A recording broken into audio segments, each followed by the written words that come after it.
مساكم الله بالخير واليوم والبركات. اليوم راح أكلمكم عن نفسي ومحاولة من محاولات الشعر لي. بدايتي كبداية أي شاعر يحب يسمع أقاربه الخاصين، وفي واحد من الجماعة من أهل الرياض كنت إذا سويت قصيدة أدزها له. الرجال اللي حدثكم عنه كان يحب يستمع، يعني هاوي شعر أكثر من كونه شاعر، وكنت أدز له قصايدي وكان يرد عليها بكلام حلو يعني. لكن المرة هذه كانت مختلفة، راح أقول لكم ليش مختلفة. دزيت له أبيات ولا عقب عليها ولا تكلم. أولا خلوني أعلمكم الأبيات. يا حبيب الروح لا تبطي، تراني من فراقك حالتي منك مخطورة. يكفي اللي راح يا صاف الثماني، شوفتك تبعت على قلبي سرورة.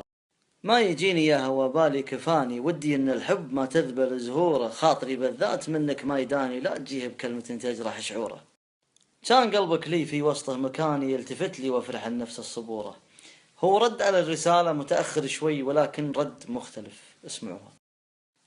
قال خل قلبك يستريح يا مدماني، لا تعرض للمشاكل والخطورة. كان ما تقدر على نفسك دراني، ولا خذ عندك من الشايب مشورة.